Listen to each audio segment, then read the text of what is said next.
Kyle Schwarber, Edwin Diaz signing right now. There might be more signings happening by the time this comes out. We'll update you guys as we go. But Kyle Schwarber, 5 years, $150 million back to the Phillies. Edwin Diaz, 3 for 69. Me and James have talked about Edwin Diaz ad nauseum on our channels, on our Mets Up podcast. You can check those out if you want to. We still will briefly talk about Edwin, but let's start off with Kyle Schwarber. Before we do, make sure you do subscribe. 10,000 subscribers giving away a signed MLB jersey.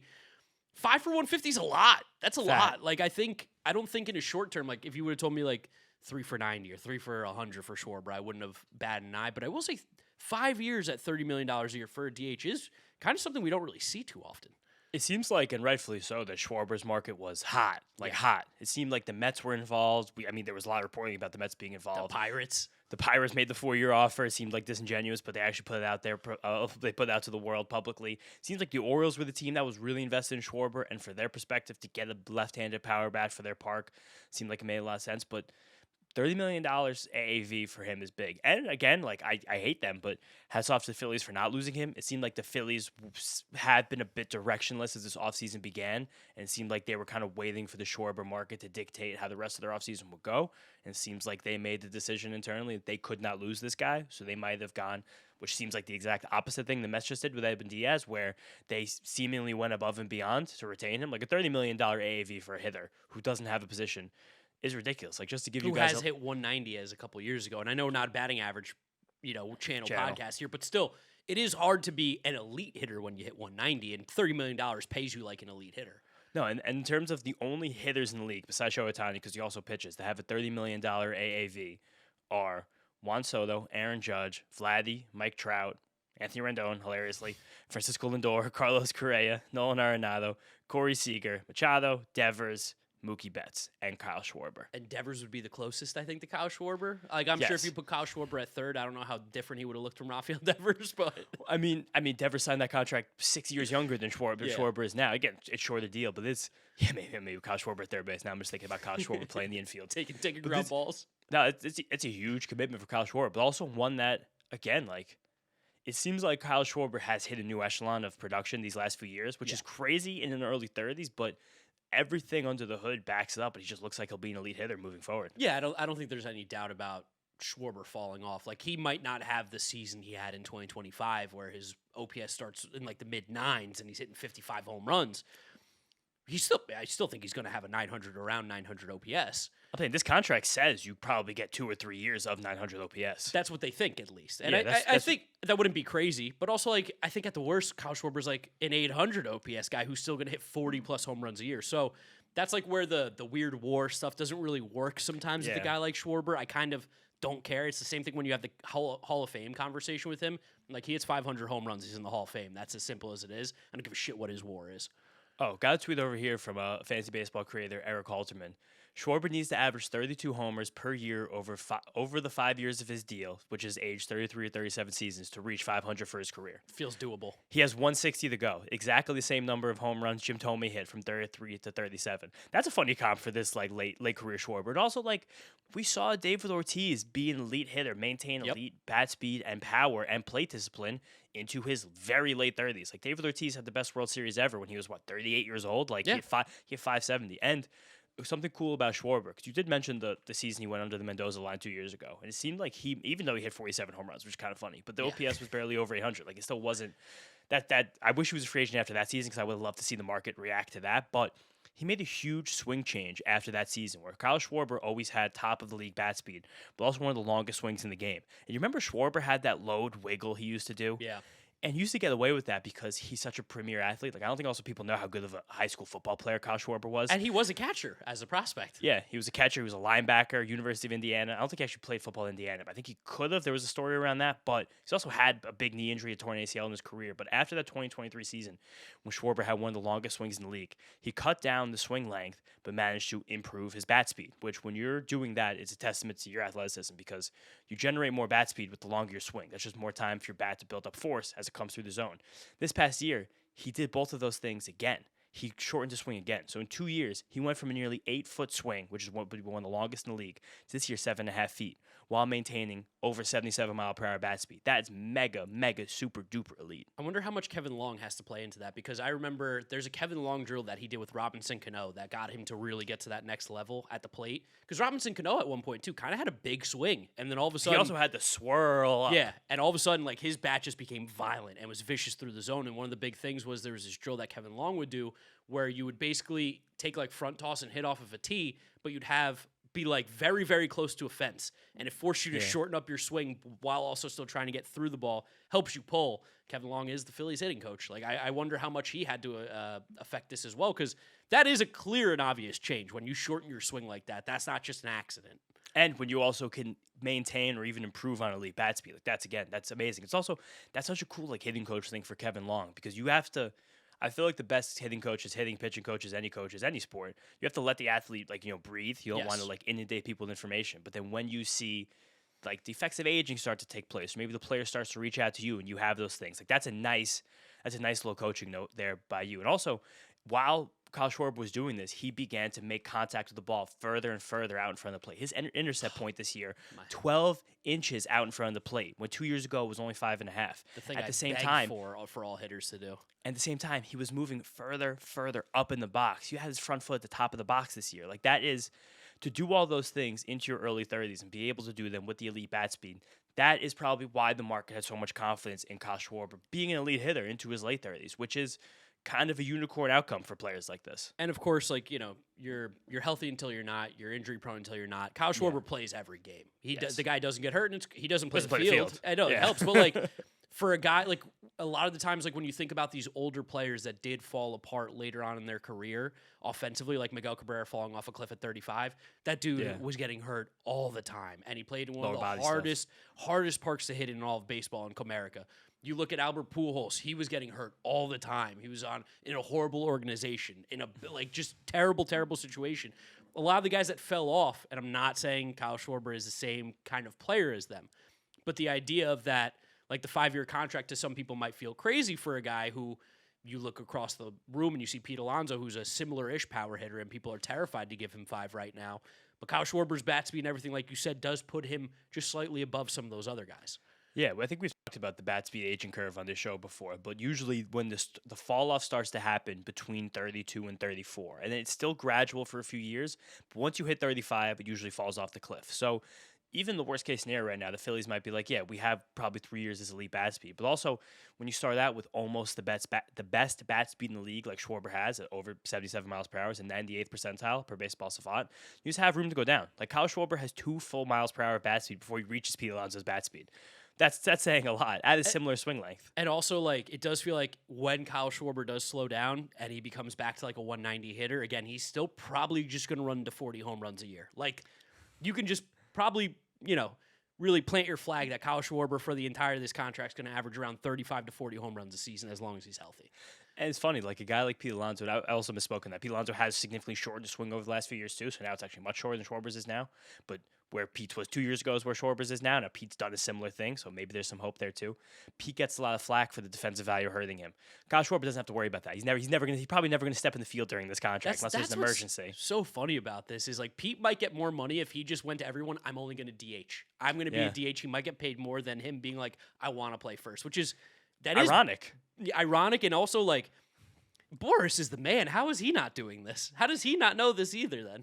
Because I think, again, it's clear the market value Schwarber as a hitter more than Pete. But also, you had a point on that up the other day where maybe the fact that Schwarber knows the ceiling is 5 years, maybe Pete is still holding out for 6 or 7. Maybe that's why Pete's market is still developing so slowly. But just starting out with more bat speed like Schwarber is a huge deal. And again, like saying before, like, he was a premier athlete in his youth. Like Kyle Schwarber is like, he doesn't look like it and he doesn't act like it, but he's like a twitchy dude. Yeah. Like he whips that bat. Like Kyle Schwarber in terms of like athleticism, hilariously, is peak in baseball. It's funny to say that I wouldn't say peak. I wouldn't say peak athleticism, but he does all the things that he needs to do. Dude, the bat speed on Kyle Schwarber is insane at 32 years old. It's ridiculous. I don't necessarily know if that's an athleticism thing as much as it is a strength thing. I'll read you. I think bat speed's athleticism and strength. That's of course part of it. Your twist, your torque. That's athleticism. That's not athleticism. No, there is, but there are some great athletes who can't swing a bat fast. Would you say that I'm trying to think of just some off the top of my head. No, I mean there's different kinds of athleticism, but I think I think it's just strength. I think what you're explaining is strength. There's some athleticism in there, whether athleticism versus strength. But these are the top athlete guys in the league: O'Neal Cruz, Junior Caminero, Jordan Walker, Joe Adele, Kyle Schwarber. I don't know if I'd call Junior Caminero a fantastic athlete. He moves terribly. Yeah, but he doesn't, because the way you have to move in baseball is here to here, and he does that better strong. than anybody else. I think you're explaining strong guys. I don't know. I don't think twisting is strength. I think twisting is athleticism. What do you mean? Your core? Come on, you do all your plyos.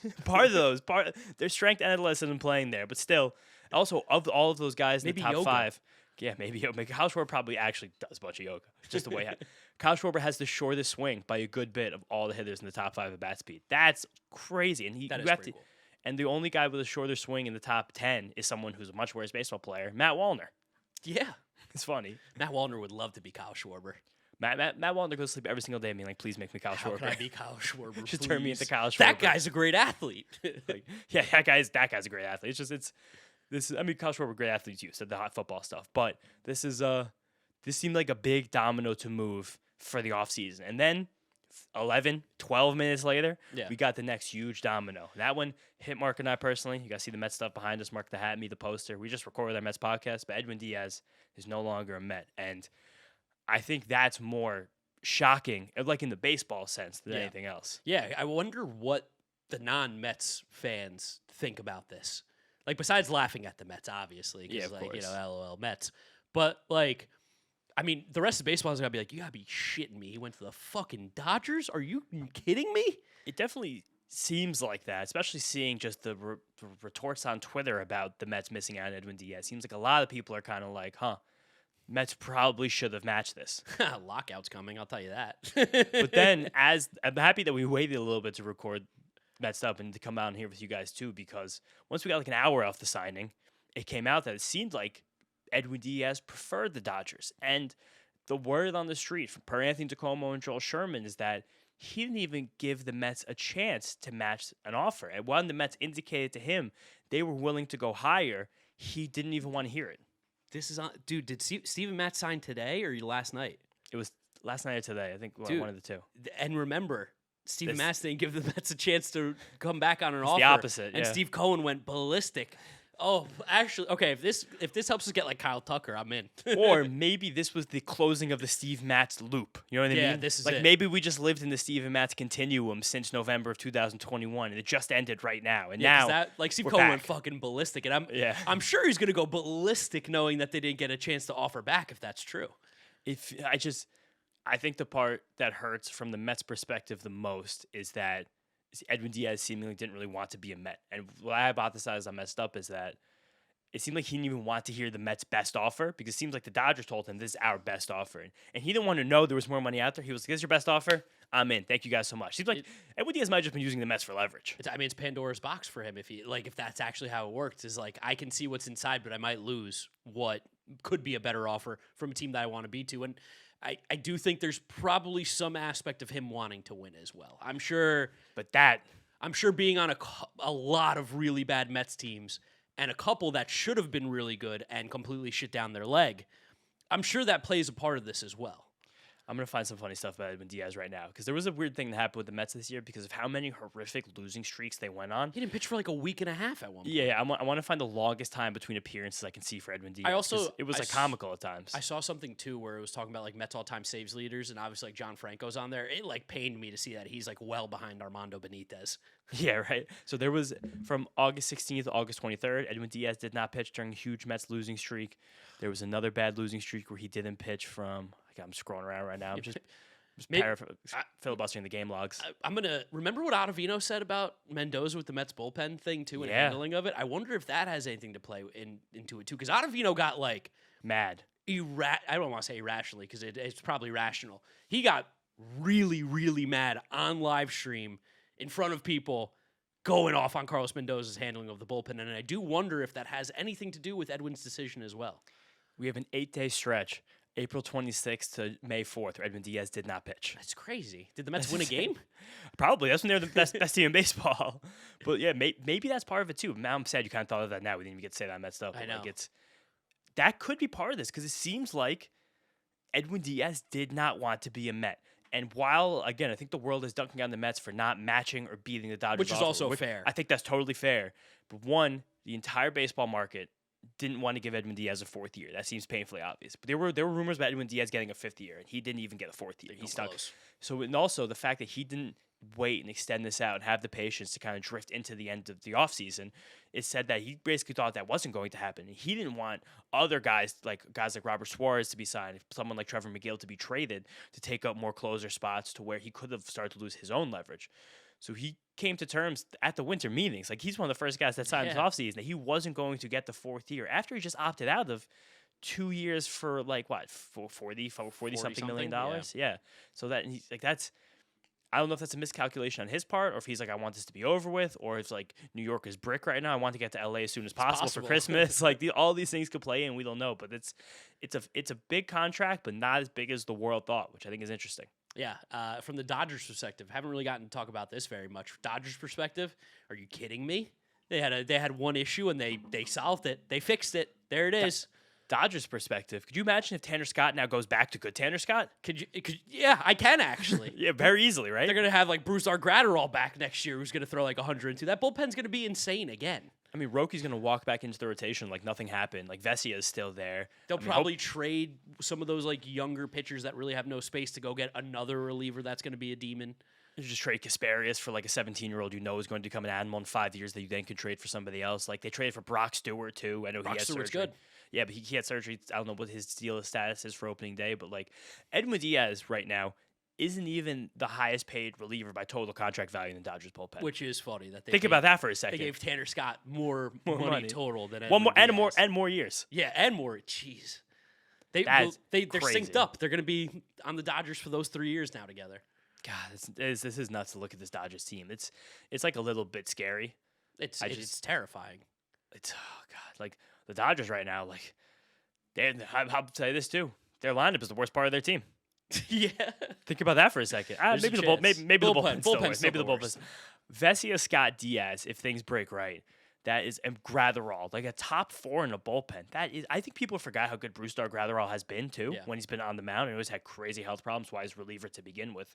That's why he was part of the Mookie trade originally. That's why it didn't even go through. But they might sign another reliever. Oh, they definitely will. I don't think they're done. Yeah, they're not done. God, who's it gonna be? I don't know. It's gonna be some demon for sure. And then flip back, Mets perspective. They're probably gonna try to sign 3 more relievers because I would hope so. I'll read you guys out the Mets bullpen right now as it's currently constructed per roster resource. It is Devin Williams, AJ Minter, Adbert Alzolay. Remember him? Forget about Albert. Brooks Raley, Huascar Brazoban. Oh, hell yeah. Austin Warren, Richard Lovelady. Oh, God. And Cooper Criswell. Don't forget C.J. Edwards, too. Yeah, Craig. We're not getting Reed Garrett. He's out with Tommy John this whole season. Forgot about that one. This is That's a bad bullpen. What you said about the Carlos Mendoza thing is pretty interesting. Right? That's a fun thing to consider. That's an interesting wrinkle here because Edwin has been here a while. And we have a tweet right now from Abby Mistrako from, I think she's Daily News. Yeah, she's from the Daily News. The feeling around the Mets right now is shocked. Edwin Diaz had indicated to some he wanted to return. Huh. I'm even more confused now. This is the kind of thing that we're gonna get little tidbits about this for like weeks. Like this is gonna. I don't know how to feel now. We're gonna get like the little crumbs, like the Jacob deGrom thing. It seems like he just didn't want to go back. It's possible. Definitely seems like it. And it seems like the Mets had no clue he didn't want to come back. Yeah, it seems like he might have just used the Mets for hardcore leverage.